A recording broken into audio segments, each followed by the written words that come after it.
Hello and welcome back to the movie theater lobby, everybody. I'm Brandon. And I'm Leia. And Leia, this was supposed to be our first monthly iteration It of is the our episode, first monthly. but it's the next week after our last episode where Yeah. we said we were going monthly. Yes, So but this is the start of the monthly. it is. So So anyway, let's just get right down to it, right? So Sure. we are trying to be a lot more to the point. a lot more to the Streamlined. point. Yeah, which is exactly what I'm not doing right now. Right. So, brevity is going to be the name of the game here. We're going to cut a little bit of the fat where Brandon just gets to be a little too much. So, Just you? mostly just me. Okay, well, mostly maybe. Scale it back a little, Brandon. So, let's get right down into this, right? All right, So, yeah. Leia, what movie are we talking about today? The Birdcage. Indeed. The Birdcage came out in 1996. Why are we talking about the Birdcage? Oh, because it's June. Yeah. June is known as Pride Month. Pride Month. Yeah. To put this movie on Pride Month, it's funny because it is kind of acknowledged by the LGBTQ community as a great movie, fine and fun. Some people have a problem with it, some don't. Mm-hmm. But It is culturally significant, I think. It is. Yeah. In the time it came out in the 90s, you did not see this sort of representation on screen, at least No. character representation. Not with this kind of heart, at Right. least. Yeah. Yeah. There were a few others before it. I believe Tu Wong Fu came out before. I believe Priscilla, Queen of the Desert came It out did. before. But none of them really got the notoriety. They the, didn't, The no. big cultural spotlight that Birdcage got. Right. Yep. So this is sort of important from that From that From perspective. that perspective. Yep. So anyway, Birdcage, Armand and Albert. Albert. It's an odd pronunciation I just Albert. did. Albert. Who they run a popular drag club in Florida. In which club Albert, or Albert as some people call him, is the star attraction. The drag performer name of Starina. Starina. Quite the performance she puts on. Yes. Armand happens to have a child from a previous relationship, and his son Val comes to visit, which is not terribly unusual, but it's uncommon enough that they're a little surprised, and lets them know he's getting married. Turns out his fiancée is from a conservative Republican family. The father of that family happens to be a prominent Republican senator. So Val believes that his parents, Albert and Armand, will not necessarily be accepted by his fiancé's Oh, so family. they don't want the senator to be uncomfortable. Right, God forbid that God anybody make a forbid. Republican uncomfortable. Yes. So, Val comes up with the genius idea. Or stupid idea. Yeah, hey parents, why don't we scale it back a little bit? Why don't we de-gay your apartment? Yeah. De-gay it. And then why don't we tone down your mannerisms and your lifestyle to the yeah. point where you're not you anymore. All to make a Republican senator Yeah. comfortable. Which, honestly, that's not worth anyone's time. No. Because fuck them. So Val's asking them to be traditional, to be moral and Christian. Which is, right? okay. Mm-hmm. Whole other can of Yeah. worms. Anyway, from that point on, of course, Leia, let's just let the hijinks ensue and be done with this. All right. All right? Yeah. So fantastic. There's Brandon's you got through version. that fast. Brandon's version of a short plot. Way to go, Brad. Mm-hmm. So Leia, let's really briefly, because that's our new word of the day. Mm-hmm. And if we've learned anything from Pee-wee, when we hear the word of the day, we Ah! scream real loud. No, we don't No, do we that. don't do that. Let's talk about the cast and crew real fast Okay. and move on to something interesting. All right. The director-producer's name was, and I say was because he passed away in 2014, Yeah. but his name was Mike Nichols. I did not know he was the director of The Graduate. Yeah. Wow. Yeah. He's been directing for a long time. He has been. Well, he passed away when he was in his 80s. So, I mean, and that was in 2014. Yeah. So he did The Graduate, Postcards from the Edge, Regarding Henry, Closer, which was a little bit later on. And then I think the last one he did was Charlie Williams War. So they're members of the Compass Players. He, along with a woman named Elaine May, they helped start Second City Improv out of Chicago. Yeah. And there's a lot of really famous people that, of course, have gotten their start with Second City. Just to name a few big names, I mean, John Candy, John Belushi, Bill Murray, Yeah. Dan Aykroyd, Chris Farley. Yep. And then even a little more recently, you got Jordan Peele, Keegan-Michael Key, Stephen Colbert, Jason Sudeikis, Amy Poehler. I mean, the list just goes on and on and on. Yeah. So while he isn't listed as one of the founders, he did help create that that Second City Improv group. They also later then, he and Elaine became a comedy duo, so to speak. Yep. So they did a lot of stuff, have in the past done a lot of stuff together. Yeah, a pretty close partnership. They did have a bit of a falling out for a bit. Yeah, but as a lot of creatives sometimes do. It tends to happen. Yeah. But they did reconcile and were working again back together for a few more projects. Yeah. I also did want to mention just one last thing about Mike Nichols.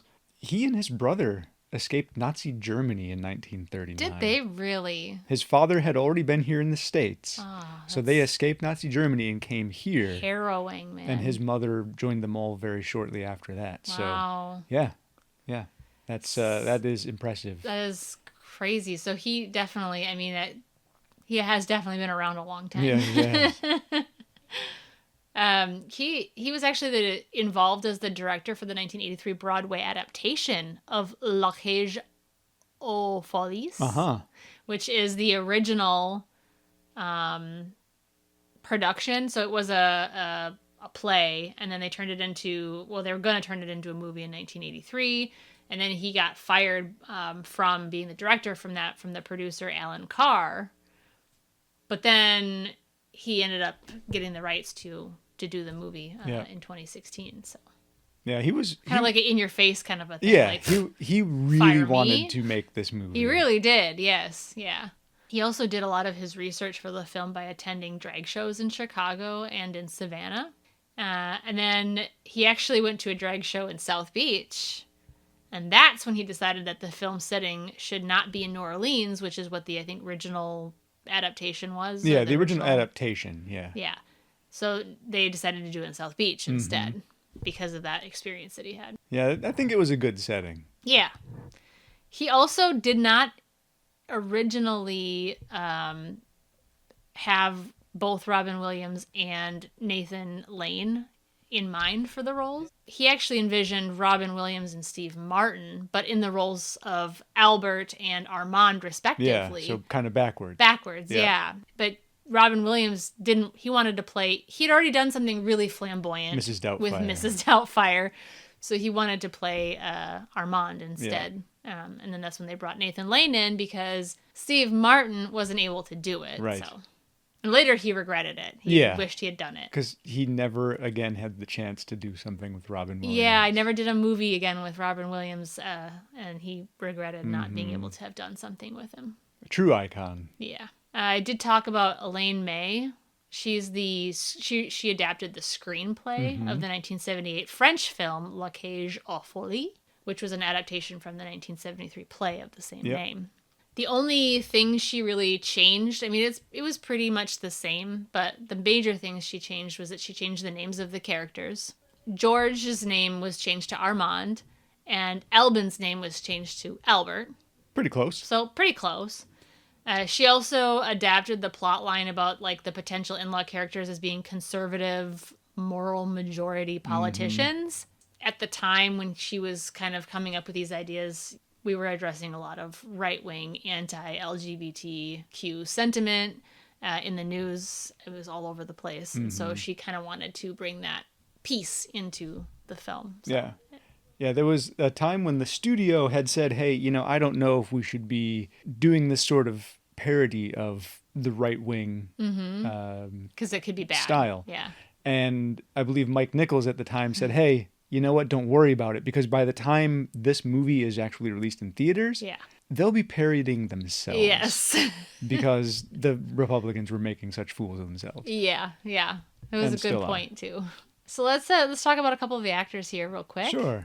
Of course, we got to talk about Robin Williams. Well, of course we do. Armand Goldman. He started with Mork and Mindy, of course. Good Morning Vietnam, Dead Poets Society, which we had actually already mentioned, I believe, maybe in the last episode with Sinister. He was in Hook. I love that. Yeah, he was that's actually a good one. Peter Pan in Hook.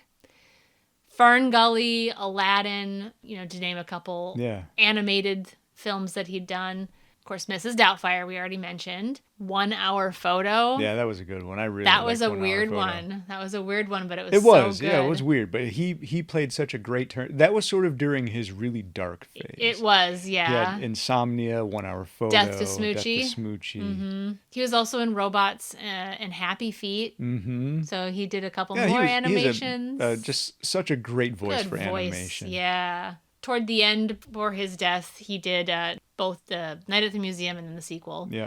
Robin Williams did play a gay character again in the films The Night Listener and Boulevard. And then I had mentioned Death to Smoochie, where he actually plays a homophobic. He also had a scene in To Wong Fu, Thanks for Everything, Julie Newmar. He was uncredited, but he played John Jacob Jingleheimer Schmidt. I don't know. Yeah, I don't think I recall who that was. It has been a long time since I've seen that movie. Yeah, it has. But he's also in Law and Order Special Victims Unit. Oh. Had to bring that up. Wow, all right. Yes. That's, good catch. Yeah. I would not have expected that. No. I would not have expected him to join into that weird little subset of Yes, entertainment. well. So, of course, mentioning Robin Williams, we got to talk about Nathan Lane. Yeah. He played Armand. He did play Armand. And really such a Steen sealer. So I think it says something to be able to come up against Robin Williams and still hold your own. Every time he was on screen, he would steal the show. Mm-hmm. Can I just say, I do realize I just said Steen sealer. Steen sealer? Yeah. Okay. Scene stealer is what I meant to say. What's weird is I had to correct heard that. scene stealer when you said it. Anyway. You hear what you want, I guess. Moving on. He actually had not come out as officially gay when he did this role. This wasn't his first movie role, but this was like the first movie role where he got a lot of notoriety for it. But he had not actually come out yet as a fully gay individual. Speaking of scene stealing, Hank Azaria. Yeah, oh my gosh. He was an over-the-top caricature. So I should mention, he played the character Agador. Yes, Agador Agador Spartacus. Who was he a live-in Yeah, he was maid like a of live-in sorts? maid, and he cooks in here, but that's not what he was there for. A live-in domestic assistant. Yes, there you go. Right. He did say that he had kind of two versions of the character that he was working on. It turns out that his friends that he had run it by said, "Oh, do the over-the-top one because we know people like that in our experience." And he represents part of the community. Yeah. He did actually end up continuing that character in several episodes of The Simpsons. So he came under fire for in The Simpsons also for the Apu character. The Apu character, yeah. Toward the end, people were starting to go, "Wait, that's it's a little racist." Yeah, you know? let's maybe change this up. Yeah. That's what happens as we progress in society. Yeah, we come to realize that there are faux pas that sometimes we make, but when we realize our mistakes, the good people fix them. Yeah. Mike Nichols actually cast Hank Azaria after seeing him in the quiz show. I just had to bring up because we had an episode did cover about a quiz show, and he did such a great job in quiz show. He did. It wasn't overtly comical. No, it's a to little see funny. him. It was a little bit, yeah, but to see him in a much more dramatic spotlight was sort of interesting. You know, on his 30th birthday, Hank Azaria, he was working on the film Heat, which was done in 1995. So he would work on that until 6 a.m., and then he headed to this movie set. When Mike Nichols found out that it was his birthday and that he had been working for 18 hours straight. That's a long day. he told Hank, like, go home. Yeah. You need to go home. Have the day off. Have a day off. Treat yourself. Yeah. That's some commitment. Yeah, it is. I did want to also mention Gene Hackman. Unfortunately, Gene Hackman had just passed away not long ago in February, and he's the one who plays the Republican senator. Yep. One of the things he thought was so great about this film was all the improvisation that happened, and he wanted to be in a film where he could get back to doing improv because he used to do a lot of improv. But there is a scene where he's climbing down the ladder and he's given the peace sign like Richard Nixon. Yep. Funny enough, Gene Hackman was on Nixon's enemy list back in the 1970s. Yeah, good company. And with Robert Redford. Right? Yeah. So he's given those peace signs and I don't know if that was improv or not. That, from what I understand, Probably it was. Yep. There were a few other roles that we're just going to mention. Callista Flockhart, Diane Wiest. You know, Diane Wiest was actually she was in Robots with Robin Williams. and 48 episodes of Law and Order, Oh, and Law and my Order God. SVU. We should just mention Dan Futterman. He played Val. Legs. Oh, of course. We had some long legs. Yeah. 6.79. That's not bad. Yeah. For a comedy. This did really well. Yeah, it did. To be honest. So when I saw the budget, I was like, ooh. $31 million was the budget. When I saw the budget, I was like, oh. A little worried. They probably didn't do too great, right? Yeah. No. No, they did just fine. They did wonderful. They did just fine. Domestic box office was $124 million. And then worldwide, they did about $185 million. Opening weekend, they did $18 million. So almost, I mean, they made about a little over half of their budget just in the opening weekend alone. So, and then it stayed in the top for the next 3 weeks before the film's Primal Fear and A Thin Line Between Love and Hate kind of took it over. Yeah. So the rule is kind of the unspoken rule is for a film to be considered a financial success, you have to double your operating budget. Sure. So that way, not only do you make back what you spent to produce the film, but it also covers licensing fees and other marketing that may not have been wrapped into production costs and all sorts of other little things. Yeah. So at least Let's that way they quadruple can. that. Yeah, right. So obviously, great job, Birdcage. Yeah. As far as awards, this film, it did quite a few nominations. It did win Screen Actors Guild Award Outstanding Performance by a Cast in a Motion Picture. There were some criticisms about the film from the gay community because of the stereotypes of gay people in the film. But Nichols had mentioned that he felt that this film did not reflect the gay community as a whole. And he actually had said, and this is a quote, that our jokes are about divas, about the theater, and about the stars. And some critics responded as if they were about gay people in general, and that just isn't so. Right. It wasn't, this is all the gay people. And even Nathan Lane had mentioned that this is a love story, and it's about a family with who raises their child right, and what they're struggling with, and it's their specific story. Not all gays. Yeah, exactly. So it got a lot of really positive acclaim, but some of the criticism came from people thinking that it was a blanket. And like, this is all gays. I can see, especially at the time, I could see how it'd be kind of worrisome for the portrayal that it's sending out into the world, because it did get such a spotlight. It did, yeah. And the LGBTQ community at the time was still very repressed. Everything had to be secretive because of the way the culture was. Yeah.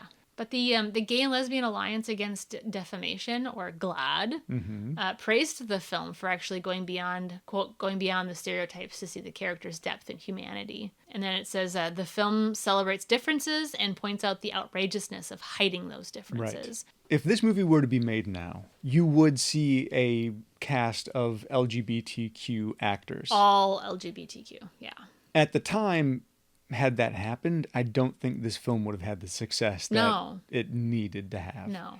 And I think by having Robin Williams in particular in the role, it helped at least legitimize the film in the more closed-minded communities. Yeah. Yeah. Unfortunately, well, nobody knew Nathan Lane was gay either, right, so exactly. Yeah. So I mean, at the time, from an outsider's perspective, there was no LGBTQ actors in the film. Obviously, now we know at least Nathan Lane is a very proud member of that community. Yeah.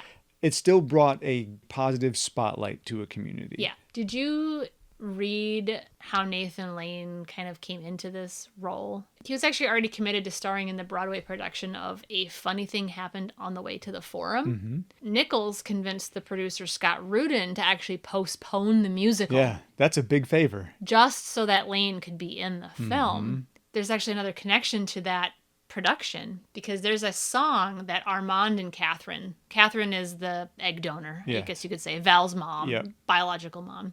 They sing this song called Love is in the Air.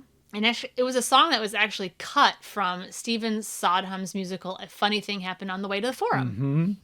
So it was originally supposed to be the first number in the show, and it was replaced by a song called Comedy Tonight, which was actually sung by Nathan Lane in the 1996 Broadway revival. So, and he actually won a Tony Award for it as well. Ah, good for him. Yeah. Nathan Lane, quite the improviser. So is Robin Williams. So is Robin Williams. And of course, Gene Hackman wanted to get back to some improvised. He did, yeah. So I had read that it was required that everybody on set do at least one take. One take as that was written. not improvised. And then after that, go nuts. Yeah. Right? Yeah. But I could just imagine Mike Nichols, hey, give me one take. Just one. Just one on script. Yeah. After that, have fun. Yeah. So speaking of that improvisation, there's actually a scene that's like a goof. And I went and watched it again because I was like, nah. And it's actually funnier now that I know that it's a goof. But there's a scene where Robin Williams is in the kitchen. Mm-hmm. He's freaking out. Yeah. Where's the dinner? And he grabs the soup off the stove and starts walking out. And he slips and falls. Hank Azaria's throwing the shrimp in the pot. Yeah. Fuck the shrimp. Fuck the shrimp! Not scripted. No. But they said as soon as that scene was over, man, everyone lost it. Because it was so funny. You can even hear Robin Williams starting to crack Yeah. during the take. And it makes that scene funnier. Every time I've watched it, I've noticed him starting to crack. This was the first time that I've realized that it wasn't meant to be that way. Yes, you thought he was just cracking under the pressure, but he was actually having a hard time keeping the laughter out. Exactly. One of the things we had discussed was the fact that we both felt Val was actually the main antagonist in this film. One of my talking points was, who's the bad guy here? Who Val was really the bad guy? or Senator Keeley? Because I feel like it's Val. I do too. Yeah, and I feel like he redeems himself and becomes a better person at the end. But he's really the one where throughout the whole film, we're both looking at him going, I've never really thought about how much I dislike this What an ungrateful kid. Jackass. No, he's like, that's his parents, and he's telling them to not be who they are. Exactly. Because he's embarrassed Yep. by them. Yep. What? All to impress someone's father. And it makes you see the Republican senator in a different light. Because while he is a jackass, and he is very like family, no one ever gave him a chance to accept these people. Yeah, he didn't know that these people were gay. No. He didn't ask for them to be changed. No. Of course he didn't know, but he didn't ask. But he was never given a chance. No. And I feel like that's not fair. Right. Because, I mean, maybe he would have liked them so much. He would have become, it changed his mind. And opened his view. The funny thing is once the reveal happens, and sorry for all the spoilers here, folks. I suppose we should have said something. Well, now you did. But once the reveal happens that they are a gay couple and, they run the drag club downstairs, Senator Keeley is offended. He is. I think he's more offended that they all lied to him. Is it more offensive to him that he was completely lied to Bamboozled. about everything? Yes. Or is he genuinely disgusted by their lifestyle? It may be a mixture of both. It could. But genuinely to me, from the observing point, it seems like he's offended by the complete ruse. Yeah. More than anything else. Why would you do this? Yeah. Like, you knew who I was. Like, you really thought you were going to be able to keep all this up. Yeah, right? What would happen after they get married? Now all of a sudden you're just going to allow me to be offended the rest of my life? Yeah. That's sort of a jackassy too. swindle. Yeah, jackassy swindle. So yeah, I think we both agree Val is kind of the antagonist here. He's the villain. Then I would like to hear back from our listeners too. I mean, what's your thought on it? I mean, is Keeley in the certainly theme not of the film, guy. he's an antagonist. Yes. But he's not the main antagonist. No, I think you're meant to think he is. But if you really think about it, I mean it. And it's your own child. But your own child shouldn't be asking you to change. Shame on you. So, your mother would be disappointed. Yeah, Wait. No, his mother wouldn't be. Do you think this film is dated? And we kind of already covered that. How if it were made today, it would be made differently. Yeah. Do you think any part of it is offensive? And I think we already covered that idea as well. We had discussed how we could go both ways on that. Yeah. Like if you think about when the film was made, like you had touched on, I think it was a good choice that they did not have an all gay crew. Now, that's not to say that I don't think that should have happened. Yeah, no, I still think they should have cast an all LGBTQ cast member. But would it have reached the audience that it reached? I don't think it would have. Would it have opened some of the doors that it may have opened to people being a little bit more understanding? After this movie, it really did open the door to other on-screen LGBTQ relationships. Yeah, and I think it paved the way for LGBTQ actors to come out, to play those roles, and to feel a little bit more comfortable in those roles. If Robin Williams can do it as a straight guy, right. I can do it for certain. Yeah. I do think that there was a spectrum of representation. I mean, you had Hank Azaria as the very over-the-top personality, which is very much a minority in the LGBTQ community. Then you had Nathan Lane, who was a kind of a step down from Agador. Yeah. He was who he was proudly. Which is great. Absolutely. I honestly, I thought was my very favorite character in this movie. I want him in my family. Yes. He always wanted to be him, but he always also would have done anything for Val. Anything, yes. And that Which is why it's so heartbreaking. That was the other problem, too, is when Val asked him to not be him, he was like, okay, I understand, let me try. But then when Val said, I just don't want you here, that's when he was really offended. Mm-hmm. You know, Rightfully you're not letting me even try to help you. You're just omitting me. Yeah. You're hiding me. Yeah. Which is like some kind gross. of dirty secret. Yes. Yeah. And then you had a very... Armand. You know, he was a very not flamboyant... I mean, they're all just people. Yeah. No necessity to categorize them. No. But that's what happens when people start criticizing the film back in 1996. That's what they were doing. I mean, when I was not dating another guy, but we were, you know, messing around. We had Were you messing around, Brandon? And he was very much in the style of the Robin Williams personality. Yeah. Maybe this should get done again. I think but like updated. Yeah, I think it's worth a revisit, especially given the way that culture seems to be regressing. Yeah. Now. You got to admit, we still have plenty of politicians who are just as disgusting. Oh, yeah. So this is relevant today. Just as relevant today as it was in 1996. I think either this movie or another one like it needs to come and just kick down the fucking door again and say, you can try to erase us from the culture in your mind, but we're not gone. We're not going away, man.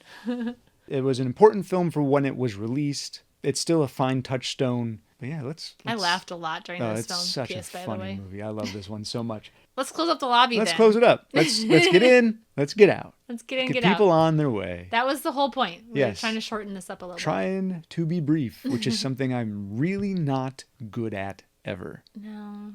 Be somebody you're I'm not. trying really hard, and it actually is difficult. Yeah, right? I'm sure you've noticed. I just can't shut up. So anyway, getting people the hell out of here, right, Leia? Yeah, let's get out of here. Wrap this shit up. Find us at themovietheaterlobby.com. Which might not be around much longer. We're keeping it up for now, but we might revamp that too. Yep. Everything's revamping. We may have another type of website. Kicking down these old slats, putting up some new ones. Yeah. Yep. Seeing if we can make some other things work. Yes. Having a little fun over here. And if anyone has any suggestions on what we can do differently, please let us know. Movietheaterlobby.com for now. And movietheaterlobby@gmail.com to get in touch with us if you got a lot to say. If you have small bursts to say, find us at the Movie Lobby on Blue Sky. Which is not going away ever. No, that'll be sticking around. Even if we close the doors on this podcast, we're still keeping that up. We're still keeping that up. Because we have a lot of fun with that.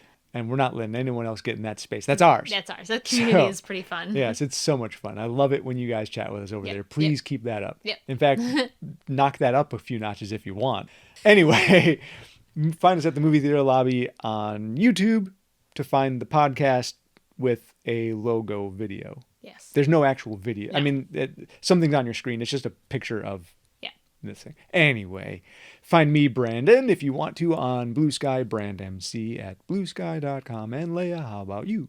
You can find me, Leia McClevey, at LM Nerdroom at all of the previously mentioned socials, as well as email me directly at lmnerdroom@gmail.com. Indeedy do.